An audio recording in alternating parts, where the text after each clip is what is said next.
We have the influences fueling the momentum around travel and youth sports. Ladies and gentlemen, please welcome to the stage Wade Martin, Greg Kristof, and Ryan Baise.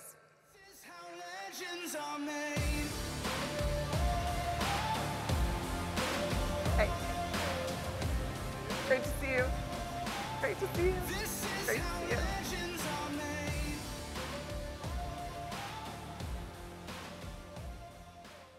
All right. You guys having fun yet? Yeah. Okay, great. We're so glad that you guys are here. Don't worry, the mic's on. We're good. Okay, so this is going to be a really exciting panel because these are three men that know a lot about this, the influences fueling the momentum around travel and youth sports, and they have a lot to talk about. And Wade, I know you're new in your role, so. I'm glad you considered me one of the three men who knew a lot what was going on in the industry. Yeah, but still very much figuring it out. You do. You have a very robust background as well, but you're new in this Unrivaled Sports role. So tell us a little bit about what Unrivaled Sports is and what you guys are trying to accomplish. Yeah, well, Unrivaled's about 9 months old in name, but about 3 years old in sort of practical reality. It started with the acquisition of Cooperstown All-Star Village. That led to bringing on the Ripken baseball team as partners, and we've made a number of acquisitions since, mostly in the youth travel experiences space and facilities. And so really marrying the idea of owned and operated complexes with owned premium content that we put into those complexes. Which speaks to the language of a lot of people here, so they know exactly what you're talking about. We'll get into that in just a second. Greg, you used to work at 3Step, and you have a very robust background as well. So tell us a little bit about your background and experience in the travel and youth sports industry. We'll start there. Yeah, sure. So started Zero Gravity Basketball back in 2010. Helped grow it from 4 events to 224 in 16 different states. Became the largest privately owned youth basketball company in the country, sold to 3Step in 2019, and then helped grow that business from, a smaller kind of mom-pa group up to a multi-$100-million revenue business. Unbelievable ride, saw a lot, worked with CVBs, major sports complexes, sponsors, and was part of helping the acquisitions. And during that time went from 4 brands to over 100 youth sports brands in 5 years. So it was a wild ride, to say the least. Not that you can encapsulate all of that in just one sentence, but how did you grow it that quickly? A lot of it just through relationships, the idea of what was going on. There was a movement, there was excitement around it, and there was a need, and I'm sure it's something that'll get talked about, was consolidating the space. And being the first mover in that, there was a lot of excitement around it, and a lot of entrepreneurs in the youth sports space that wanted to be part of something bigger. And we'd been an option, and 3Step continues to be an option there. And Ryan, over there in the far chair, did you tell Dennis that you used to play football? Yeah, we didn't get to that topic. Okay. We might later. Look, he said football is his favorite sport, so you might want to drop that in wherever he's sitting right now. But Ryan, you're the CEO and co-founder of You Think. You have a partner in Greg Olson, who, if those of you that don't know him, he is the 3-time Pro Bowler, and now he's a commentator doing his thing. Tell me about You Think, the inception of it, and your mission. So You Think started as a podcast and really a mission-driven organization that Greg formed in 2022 after he retired from the NFL, a 14-year career. And he stepped into what he says his full-time job is coaching his 3 kids across a litany of travel baseball and club volleyball and travel softball and football. And while he knows a lot about football, he didn't know a whole lot about those other sports. And what he didn't have an appreciation for is how much the youth sports ecosystem had changed in the 20-plus years since he was a youth athlete. And as someone who's the son of a legendary high school football coach in New Jersey, sports had literally been his entire life. And so as he stepped into this unknown territory, he was blown away by, all the complexity of it. And he started calling up his network of moms and dads, not just any moms and dads, but people like Cooper Manning and Lisa McCaffrey and world-renowned sport and performance psychologists and trainers, and started having these off-the-record phone calls with these people about the best practices and how should I approach this situation or that situation. And so he finally said, okay, if I'm having these questions, as someone who's spent my entire life in sports, I guarantee there's millions of other families that are having, the same issues. And so that turned into 44 episodes that were conversations of that type with these people. And at the time, I was working for Fanatics. I'd spent most of the last decade there, and we were really thinking long and hard about a potential entry into the youth sports commerce space to try to solve some of the challenges and customer experience issues that we see there. Very long story short, Fanatics took a pass. I'd been friends with Greg's agent for a long time, and so we decided to come together and build, what's a combination of a media business and a commerce operation. It's really awesome, and I think Greg was onto something there. He was a part of, obviously, the NFL, and you heard us talking about how big the NFL is, but the youth sports space, believe it or not, is even bigger than the NFL, which is hard to conceptualize, but we're seeing it in real time. Wade, coming back to you, let's talk about the longer-term vision for Unrivaled Sports. You told us a little about what it is, but what does it look like when it comes to the vision for the youth and sports travel with Unrivaled Sports? Yeah, well, I think, what we believe that we do well and hopefully continue to improve on is providing great experiences at our complexes. And one of the things we think is important about what we do is by running the complex and owning the programming and running the tournaments or the events or showcases, we think we can provide a really great experience sort of end to end, from the food and beverage to the inside the lines action that's happening on the field. And so we want to continue to expand that, both expand our footprint geographically, but also expand the programming offerings that we have. And that's already started. You've seen that with moving from baseball now into flag football and other areas. But we're going to continue to expand, I think, both the physical footprint, but also the programming that goes in there. And I think over time, one of the things I'm excited about is today we're very much a destination-oriented offerings, and Cooperstown All-Star Village is sort of a rite of passage, once-in-a-lifetime thing, which is unbelievable. And I wish these things had existed either when I was a kid playing sports or even when I was just going through this with my own kids. I never, did anything like a Ripken baseball or a Cooperstown, but. As amazing as those are, one of the things we hope to do is really diversify our portfolio so we have more local, regional, and national destination programming in the mix. So I think you're going to continue to see us expand in all of those ways, including more diversity of the type of programming that we offer. And so we've got an ambitious vision. We think that connecting all of these amazing experiences is good for the consumer, and I'm excited to continue and invest in the facilities and the programming we offer. You talked a little bit about what you're excited about when it comes to Unrivaled Sports. That kind of goes into my question, why you made the switch? Why go over to Unrivaled since you're new there? Probably same story probably as a lot of people in this room. I have been through the youth sports experience both as an athlete, then as a parent, and I think that my wife and I joke all the time. I think like our best memories, our most indelible memories, and some of our worst all come around youth sports. And like we've had more sleepless nights because of youth sports than maybe anything else. And that's a good thing. Right. But it creates that passion, and that I think everyone here understands and is so important to us.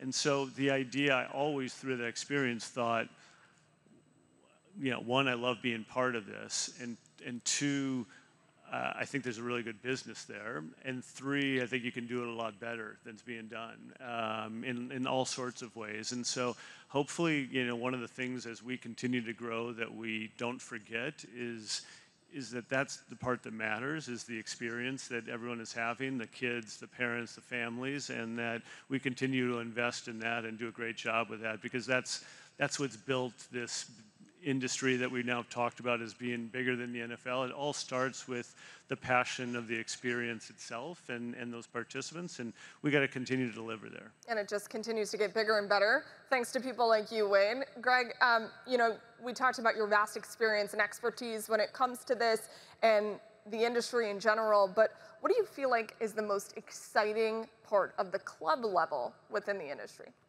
It's a great question. I think the most exciting part of the club level is the professionalization of it, is that you've got more high-level coaches getting into the space, coaching kids, hopefully teaching them the right way, preparing them, for their career in sports. And for most kids, your career in sports is 9 years old to whenever you stop playing in high school. So I think anything that you can do to make that journey better, more positive, more time with your family and friends, and growing new relationships, the better.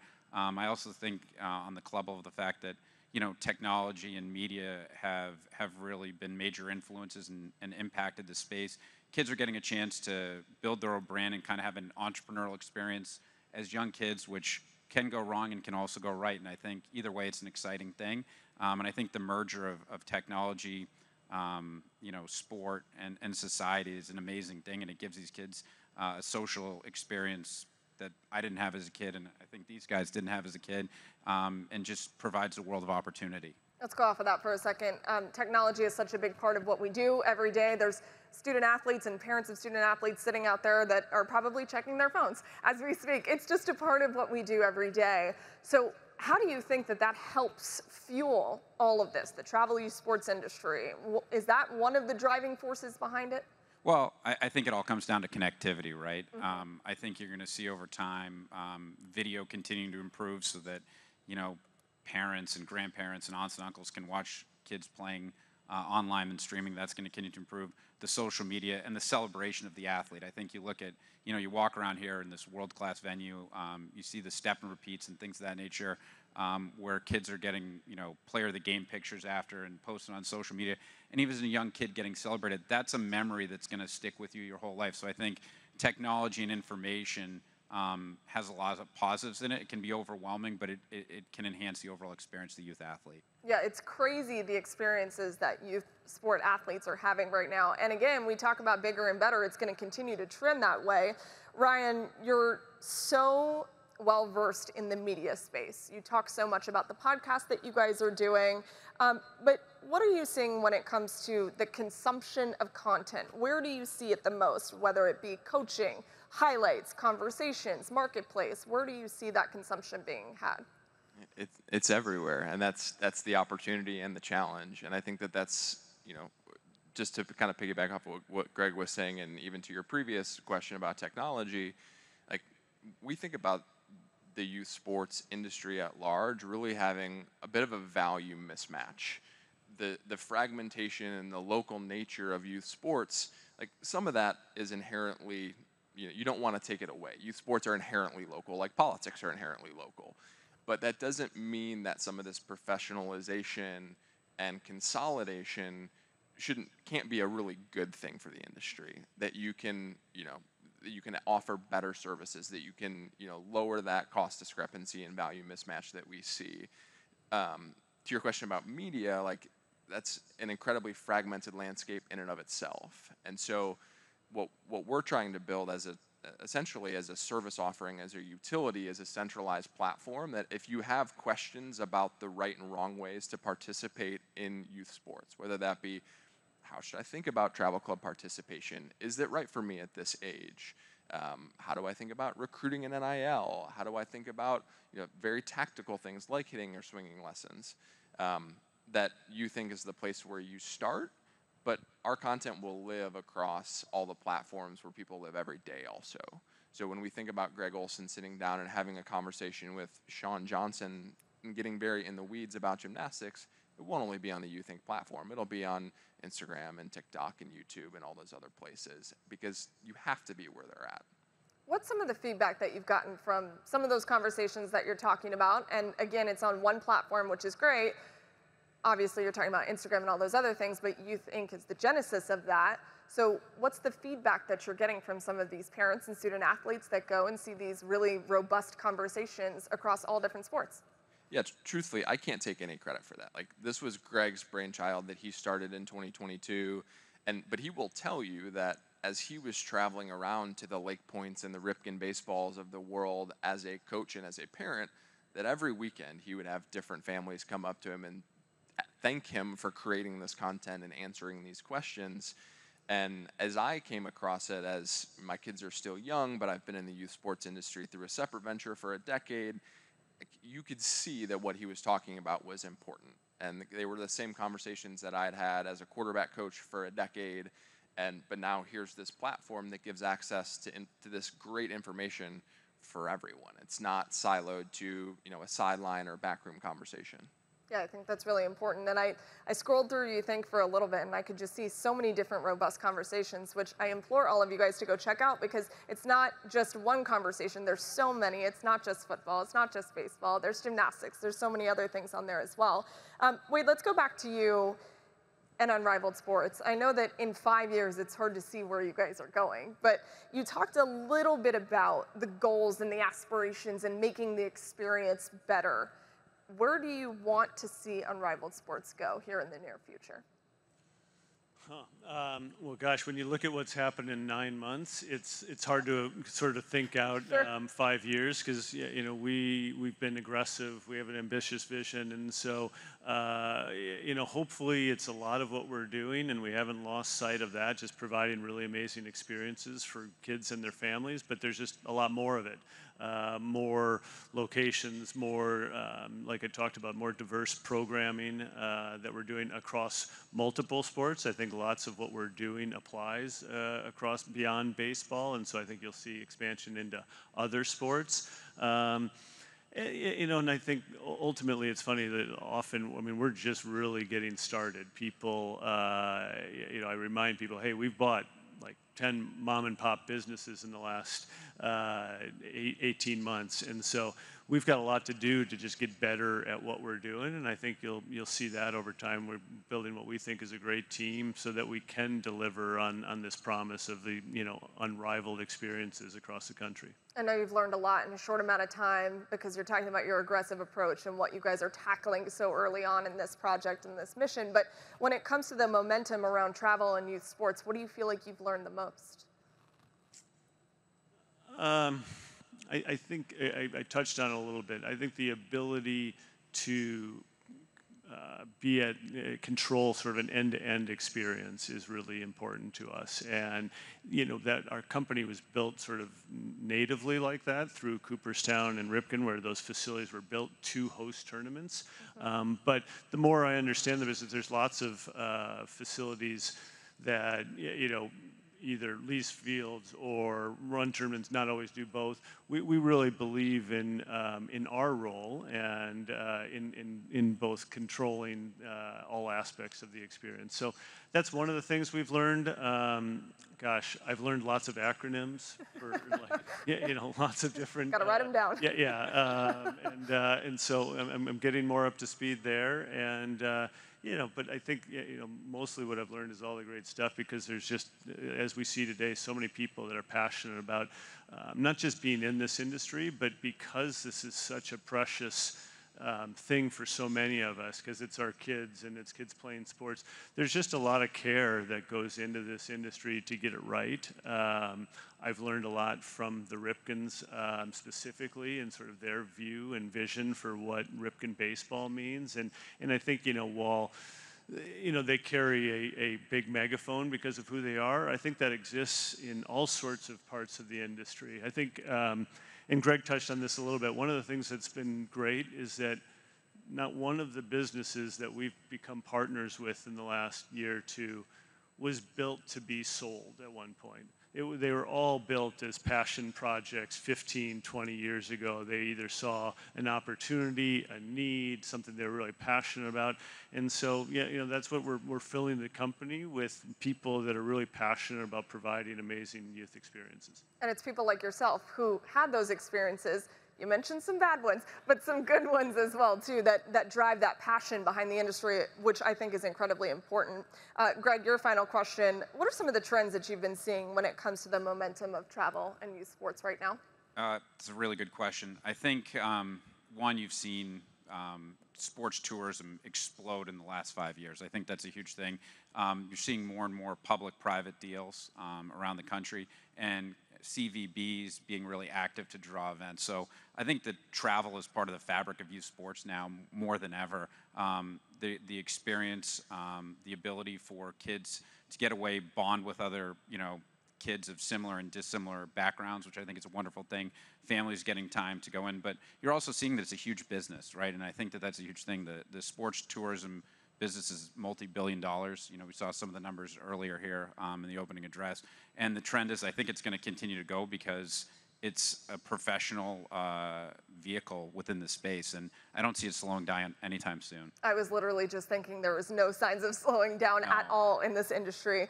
Ryan, I want to close with you. You live so much in the data-driven world right now. So with it being such a data-driven world, not just for you, but for a lot of people, so many stats are thrown around. How do we actually validate and properly compare them? It's funny. I was talking with someone as we throw all the industry stats and the size and all of that, and it's directionally right, but in a lot of ways, like, no one really knows. Yeah. You know, I think back to the last 2 years, and I set off down this path inside Fanatics, and I met with more than 100 companies, private equity firms, manufacturers, apparel brands, equipment companies. It was a really unique seat to sit in to get a comprehensive understanding of where the industry's at, and why I think it's such an awesome time to be in this industry. You've seen so much of the growth in the travel club space over the course of the last decade, and now people like institutional investors are starting to look at this and say, like, there's actually real opportunity here.